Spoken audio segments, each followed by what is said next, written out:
Welcome to Hip Hop Movie Club, where three old heads put their old heads together to vibe on some of the most memorable or forgettable hip hop themed movies of all time. And here's HHMC with your HHMCs, Boogie, JB, and Dino Wright. Season 3, Episode 2, Do the Right Thing, Part 2. We had a lot to talk about in Part 1, so if you haven't listened to it yet, go listen now wherever you got this episode. We'll wait. When we left off, we were debating some key questions that Spike Lee's classic 1989 film raised.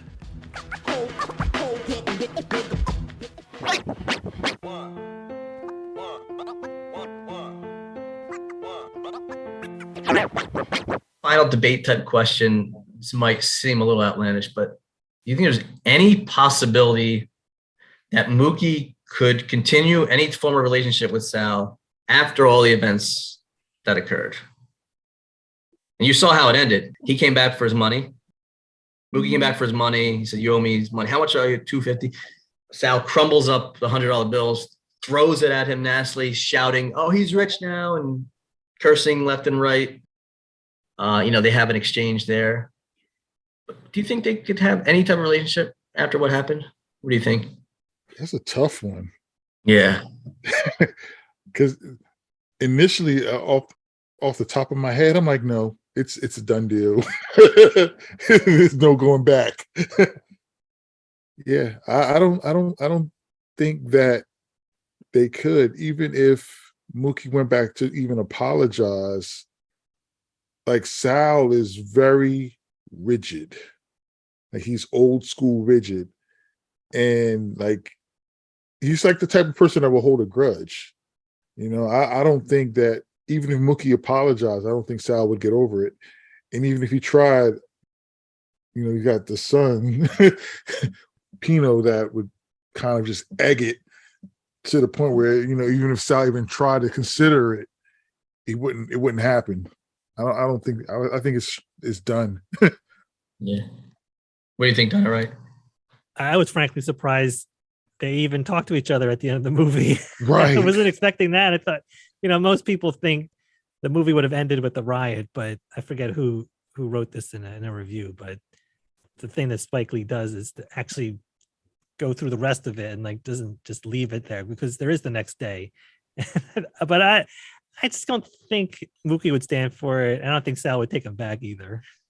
Yeah, I think it's just too tragic, and time for Mookie to move on and get a new job. Maybe if Sal gets some money from insurance, as he implied, or maybe he's set to retire. He's getting up there in age, move off into the sunset, maybe move back to his neighborhood and start something over there. Where I think they were from Bensonhurst.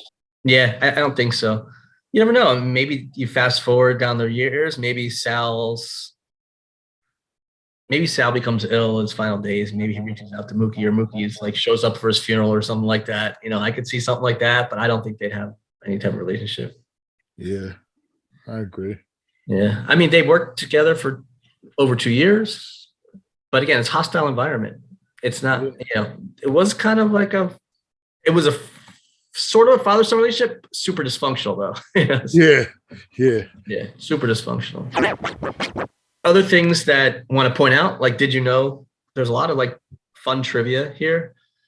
Did you guys know that the movie was originally called Heat Wave? Yeah. It was called Heat Wave.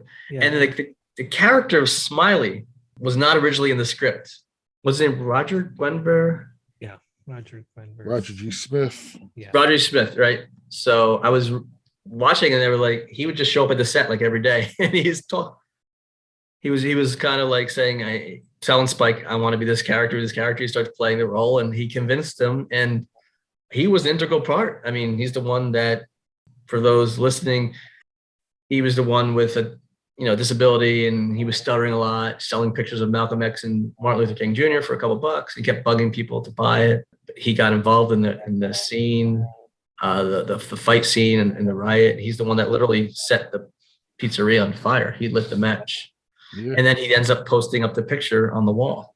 So it kind of all came full circle. But it was interesting that he was not originally in the script and he became an integral part of the movie. Yeah. And I also like that Spike Lee's actual sister, Rajwa Lee, plays Jade. So that's his actual sister, and you can see the resemblance. I'm like, yeah, Oh yeah, Joy. Yeah, absolutely. Yeah, she's had appearances in a few of his films. Yeah. And even more of a family affair, Spike's father, Bill Lee, did the music, like the score Nice. for the movie. Yeah. And then you see a little, like we talk about different actors. I mean, it's crazy that Samuel L. Jackson was just Sam Jackson at the time, and one of the earlier films, the DJ, he did a great job. And Richard Edson, who plays Vito, and I'm looking at him, I'm like, where do I know him from? He's been in a ton of stuff. He was in Platoon, he was in Good Morning Vietnam, the Starsky and Hutch movie remake.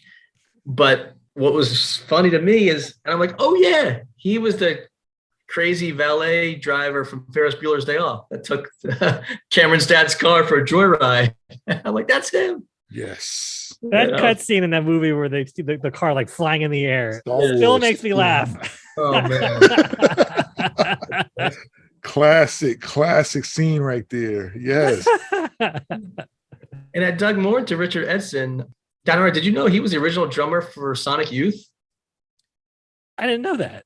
He was the original drummer for the band Sonic Youth, and he's very musically inclined. He's done a lot in the music industry as well as much as I listen to those records, I didn't even know it was him. Wow. Yeah, it's funny.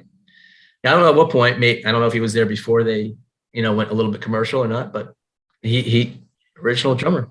How about that? Yeah. You guys have any other tidbits that you guys came across? Yeah. So this is the first movie that we reviewed so far that I can tell that is on the National Film Registry. So very important. Somehow Breakin' 2 was not on the National Film Registry. Just missed. Missed it by that much. It's an outrageous omission. I meant to look into why there was at least 2 Keith Sweat references. Maybe it's just the sweating part of it. Maybe that's because there was a poster of Keith Sweat in the radio station, and then maybe it was the cornermen talking about Keith Sweat, or someone was talking about Keith Sweat in this movie, and I thought, must have been about the heat. Those the corner guys, man, just not to go off topic, but the corner guys, I just think about that. They just make me laugh right now. I'm like thinking about how many family cookouts that I've been to, and I've seen my father's cousins have similar debates in the cookout, and I'm like, wow, it's so reminiscent of like some of those same conversations that I've heard, and I'm like, those guys used to have me cracking up. Hey, go grab me a cold one real quick. Send me over there to go to the cooler and come back with a cold when they finish talking. It's funny because it's true. Yeah. Nailed it. Yeah.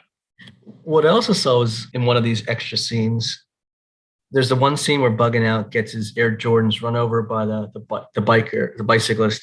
Oh yeah. Has a Larry Bird jersey on, right? So that's again the black and white. Jordan.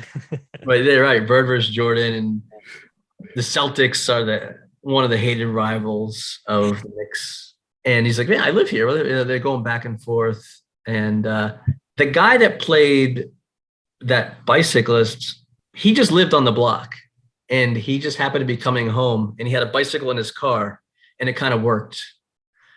It did it in one take too. He just rode his bike over. I guess they scuffed up the shoe. Mm-hmm. And I was like, wow, that guy was like a natural. He even said something. There was, I guess, an urban myth that Larry Bird actually gave him that jersey. And Spike Lee was going back and forth on this 20-year reunion of the movie. He's like, no, I gave it from wardrobe. I gave it a jersey. And he goes, well, crazy enough, he's like, my sister dated Larry Bird or something like that. And so I thought that he gave it to me. I'm like, what? What is this? It was so coincidental. It was kind of wild that all happened. It all just kind of came together. And filming the scene, and there are a lot of extras, obviously, and they're all from right there in Bed-Stuy, which was a great boon for the community there. And I was watching. They actually threw a block party one day. Yes. They had a big party. They were giving out hats and shirts and do the right thing. And all those stars, Spike Lee was there and all the stars were there. And it was a really nice thing. And they had to be extra cautious. I mean, there was parts of the borough there that were, not safe. So I guess they had extra security. And what's crazy is there's so much tension in this movie, the racial tension. I saw the one part that Richard Edson that played Vito, he said the Nation of Islam was like security for a good part of this. And he said, I was saying hello to these guys like every day. I couldn't get a hello. They were like so focused the entire time. Yeah. Yeah, the FOI, the FOI, they're serious. Fruits of Islam. Yeah, those guys, I've seen them in various instances as well. You won't get a smile out of them. No. They're like military, like almost focused. Mm-hmm. Spike Lee hired a lot of Black folks for a lot of the different roles, different jobs around the film, catering. He even tried to get a lot of the union folks to make sure that there were a lot of Black folks working on the set and everything like that. And John Turturro said there was this one woman that was a caterer, and she kept refusing to like serve him even a glass of water because she kind of thought his character was like how he really was, and he had to really convince her that no, I'm playing a role here. So man, he's that good of an actor. I mean, John Turturro is one of the best ever. Yeah, he was very convincing in that role, but he's definitely not that person. and Roger G. Smith said that the role of Smiley, there was a scene in the big fight, the fight scene that before Ray Rahim was killed. He actually spit on, and I think it must have been Danny Aiello's son that was stunt double. He actually spit on him, and he didn't know what was coming. And he goes, that caused a lot of mayhem. Like he was totally into the character, and he actually spit. You slow it down. You see, he literally spit on the guy. And they were whoa, and all he said that was real fighting that was starting to happen there. So, yeah, Spike Lee was like, oh yeah, I remember that. So yeah, there were some instances, obviously, when you have, and literally it was hot. Hey man, they're filming in the middle of summer. Yeah, and you're in character. There's tensions. So people are naturally aggravated when they're. Yeah. When they're hot and they get to the point where they're almost overheating. Mm-hmm. Yeah. I read that Spike Lee got the inspiration for this from watching a Twilight Zone episode about how the rising heat index or in the story caused more murders. I saw that too. Wave. Yeah. The statistics prove that on the hotter days, murder rates go up. Oh no, that's definitely that's definitely true. Even like it's my old neighborhood, but like, the wintertime, it's all nice and calm. I mean, even when it's freezing outside, you don't see many people. But as soon as it gets hot, that's when everybody wants to fight or, whatever. Yeah. Summertime is always the worst time. It's so crucial sometimes to have activities and things for people to do because they're frustrated already from being hot. Yeah. Even like in the movie, they were cracking open the fire hydrant to cool off. I've seen that in my cousin's neighborhood in Jersey City. They used to do it all the time. But here comes the police. I mean, of course, they're doing what they're supposed to do. Their job is to make sure that they're not playing with the hydrant, so they shut it off. But that was one thing that they were trying to do to keep cool, but couldn't do it. Yeah.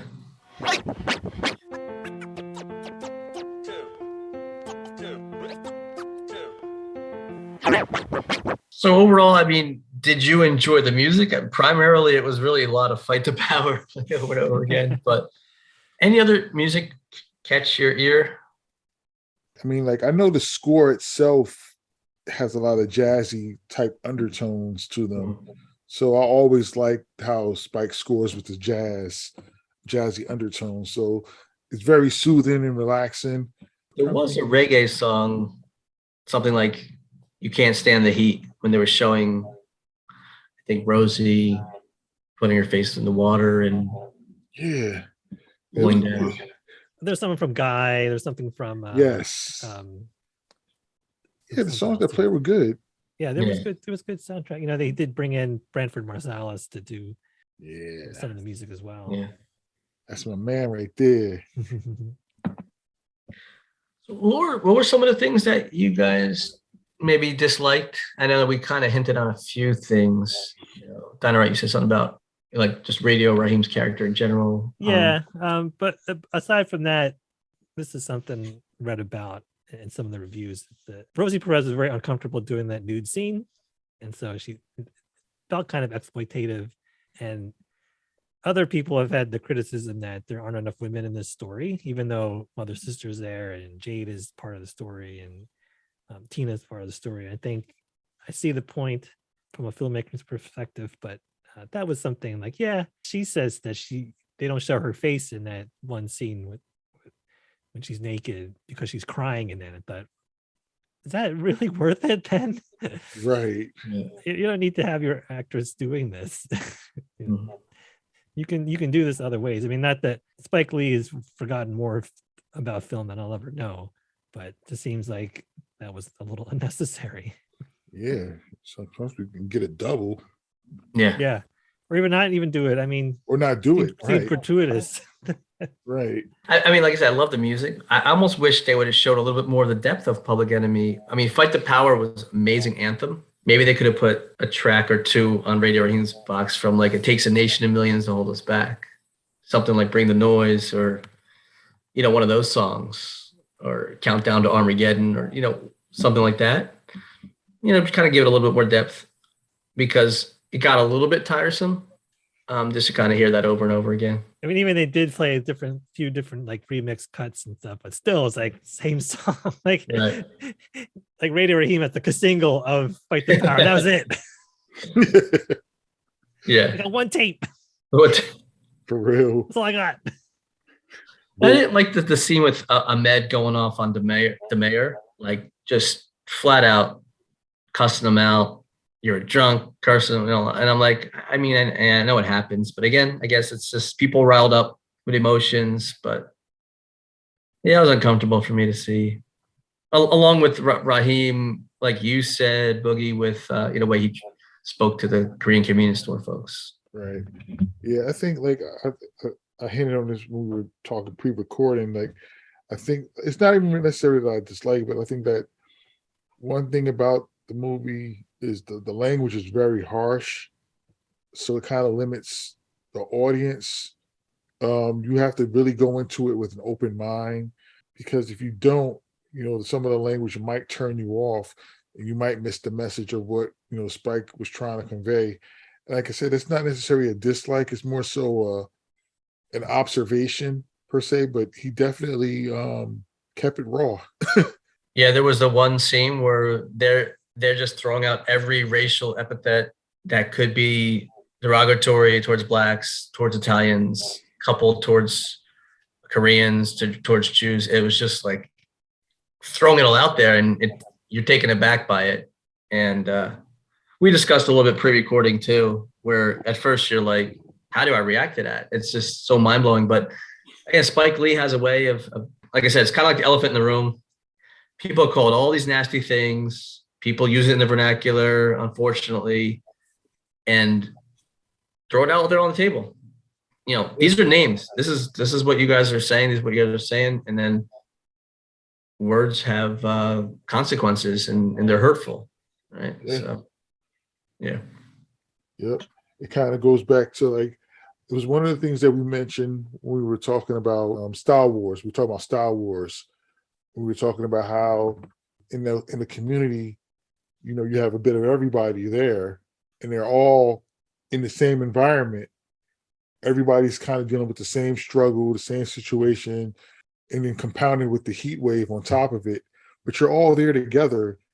You're not going anywhere. There's no escaping to go out of it. So you're all there together. So you kind of have to figure out how to deal with one another, in a sense, like it's a community. Like, can't put one against the other when you're all basically in the same situation. You're all there. Mm-hmm. You all have to deal with the heat. Exactly. And each other. Everybody needs some ice cubes. Yeah.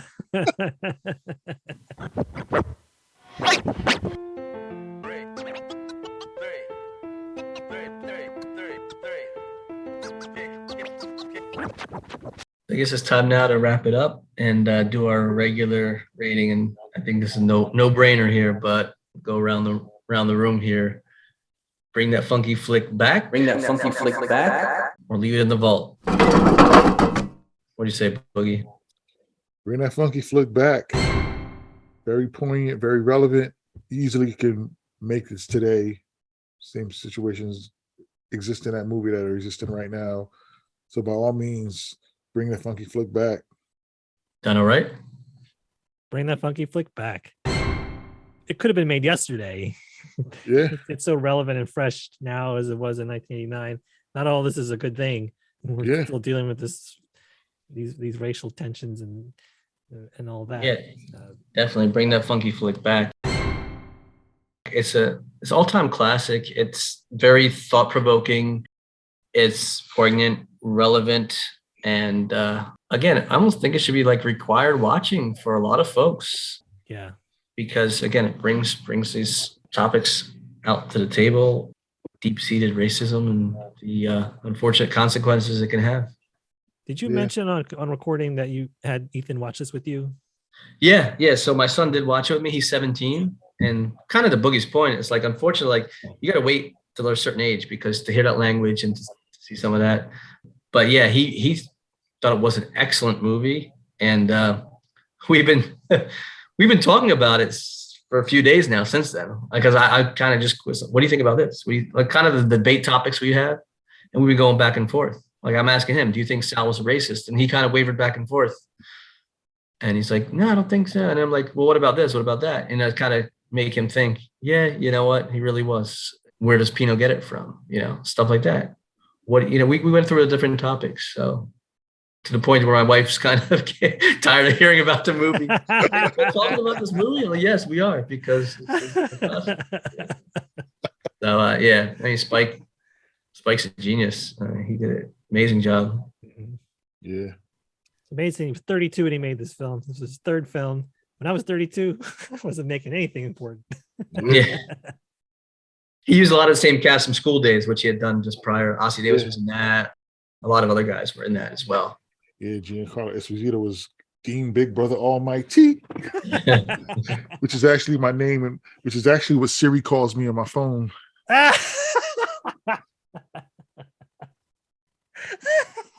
Well, Spike said that they have to they filmed School Days, I think, down in Atlanta, much more laid back, filming it. And they said doing this in Bed-Stuy, they had to really be on point, on the guard, because you never know. There were some people that come on the set and they had to really vet them out. Like, are you really an extra? So everybody wanted a piece of this. And then you don't know if it's a underbelly of undesirable element just trying to get in there or trying to get close to Spike Lee. And it's like, whoa, wait a second. They had to have some pretty tight security right there in Brooklyn. Absolutely. So, yeah. It was amazing that they did it right there, right in the street. So some folks are complaining that some parks were closed and stuff like that. Its budget was $6 million and it did $37.3 million. So quite profitable. It did really well. Yeah. It blew the box office open when it dropped, and everybody was talking about it. Everybody. You know, not many commercial films are this thought-provoking and this relevant and vital to the public discourse. So shout out to Spike Lee. Yeah. And I think once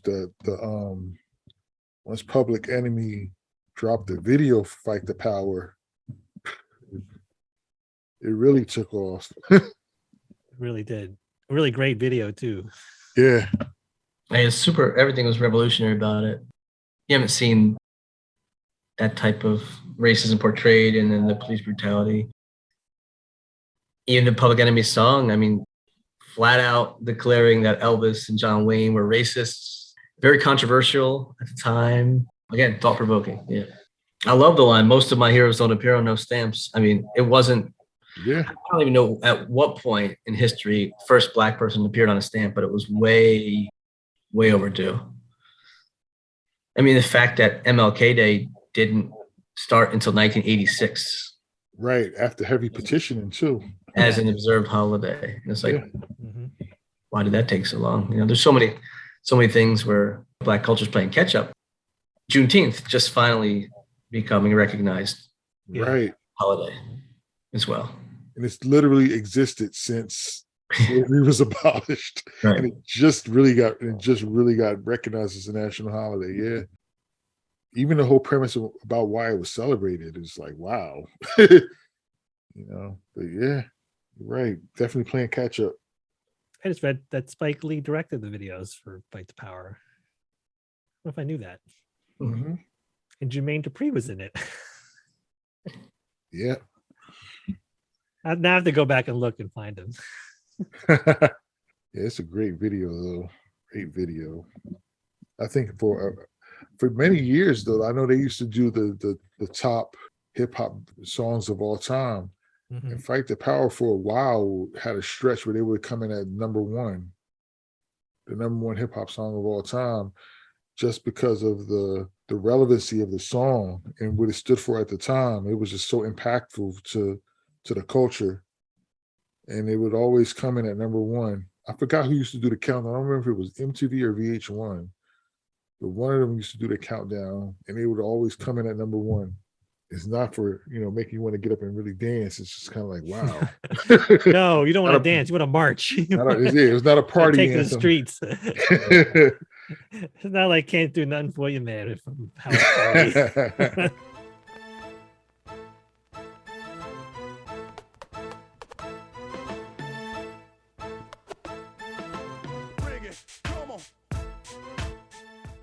Hip Hop Movie Club is produced by your HHMCs, JB, Boogie, and Dino Wright.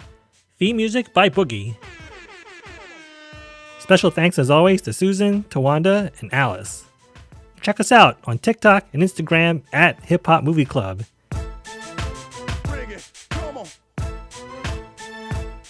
On the next episode of the Hip Hop Movie Club podcast, your HHMCs review Above the Rim, Tupac Shakur.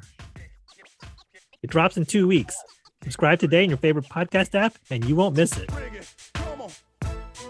Shout out to your listeners and special shout out to our paisan, Rayfreshing.